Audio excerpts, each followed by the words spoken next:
नमस्कार मंडळी, वंदना किचन मराठीमध्ये तुम्हा सर्वांचं पुन्हा एकदा खूप खूप स्वागत. तर आज आपण कोथिंबीर जराही न चिरता अख्खीच कोथिंबीर बेसन पिठामध्ये घालून ही आगळी वेगळी पद्धत वापरून खमंग खुसखुशीत हा कोथिंबीरीचा पदार्थ बनवतोय. तसं पाहायला गेलं ना तर हा पदार्थ खूपच जुना आहे, पण आज आपण याला अगदी नवीन पद्धतीने बनवतोय. खात्रीने सांगते ही पद्धत तुम्हाला खूपच आवडेल आणि पुन्हा पुन्हा याच पद्धतीने बनवाल हे मात्र नक्की. मग काय, रेसिपी संपूर्ण बघायची आहे. चला तर मग वेळ न घालवता आपण लगेच रेसिपीला सुरुवात करूया.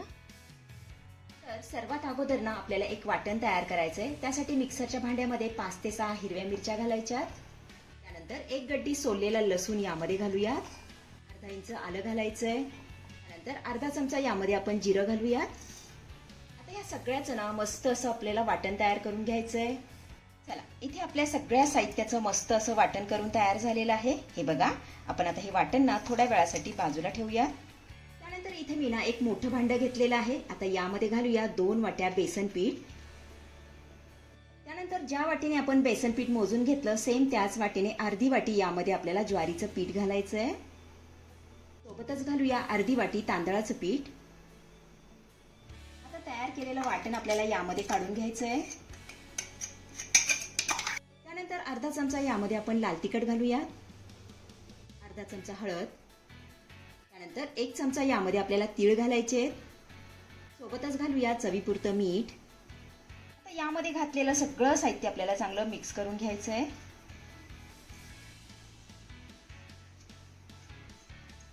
तर इथे आपलं सगळं साहित्य छान असं मिक्स करून झालेलं आहे. आता यामध्ये ना आपल्याला थोडंसं पाणी घालायचंय आणि याचं सरसरीत मिश्रण आपल्याला तयार करून घ्यायचंय. सुरुवातीला 1 वाटी पाणी यामध्ये घालतीये. छान मिक्स करून घेऊया.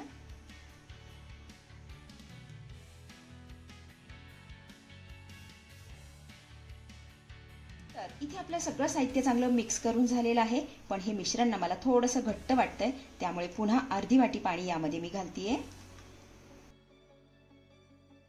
आपण याला चांगलं मिक्स करून घेऊया.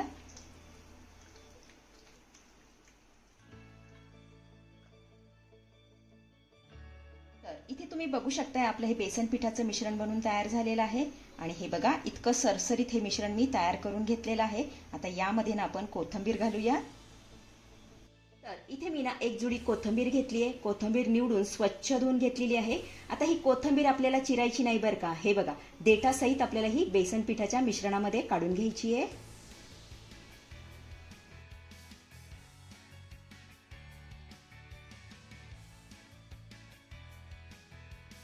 ही घातलेली कोथिंबीर आपल्याला बेसन पिठाच्या मिश्रणामध्ये ना चांगली घोळवून घ्यायची आहे. हे बघा, अशा पद्धतीने छान अशी घोळवून घेऊया.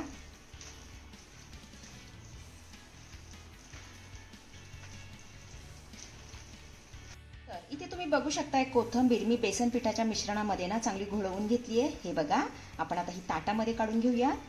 त्यासाठी इथे मी ना ताट घेतलेलं आहे. आता मिश्रण यामध्ये घालण्या अगोदर ताटाला ना थोडंसं आपल्याला तेल लावून घ्यायचंय. तेल आपल्याला सगळ्या बाजूने छान असं व्यवस्थित लावून घ्यायचंय.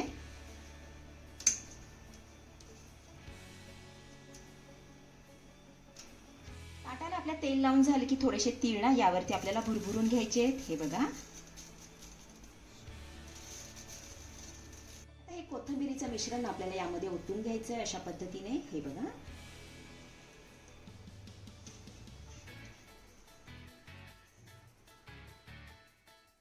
ताटामध्ये ना याला एकसारखं आपल्याला थापून घ्यायचंय अशा पद्धतीने.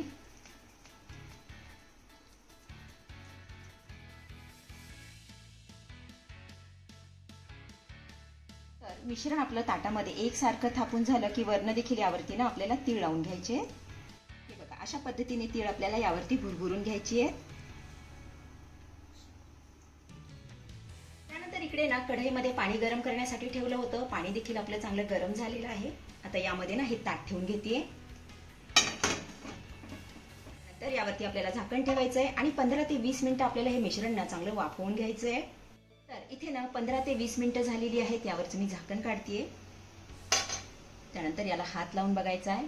हे बघा, माझ्या हाताला कुठेही पीठ चिटकत नाहीये, म्हणजे हे छान असं वाफवून झालेलं आहे. गॅस बंद करूया आणि हे मिश्रण ना पूर्णपणे थंड करून घेऊया.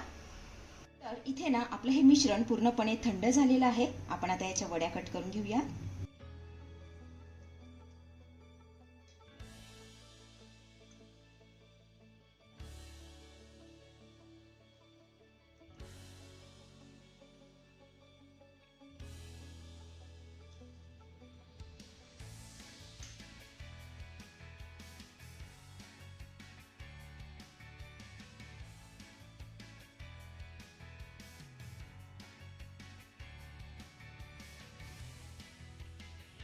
तर इथे आपल्या वड्या कट करून झालेल्या आहेत. ताटामधून आपण ह्या मोकळ्या करून घेऊया.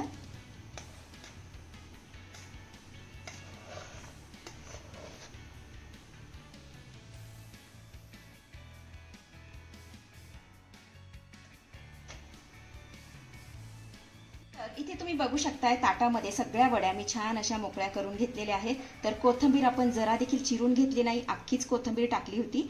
तरी सुद्धा तुम्ही बघू शकताय वडी काय सुंदर अशी निघालेली आहे.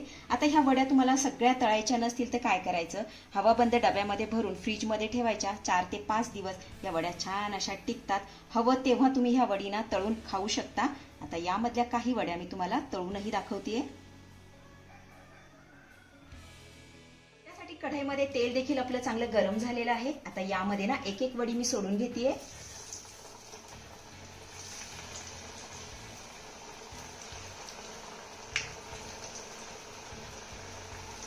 आता मीडियम फ्लेमवरती ह्या वड्या ना मस्त अशा कुरकुरीत होईपर्यंत आपल्याला तळून घ्यायच्या.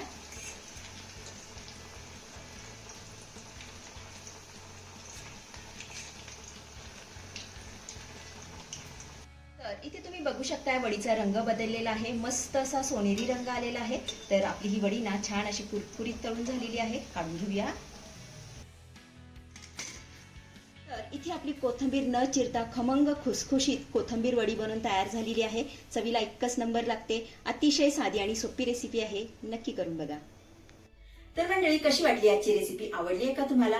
रेसिपी आवडली असेल तर अशाच नवनवीन रेसिपी बघण्यासाठी वंदना किचन मराठीला नक्की सबस्क्राईब करा. चला तर भेटूया पुढच्या रेसिपीमध्ये. धन्यवाद.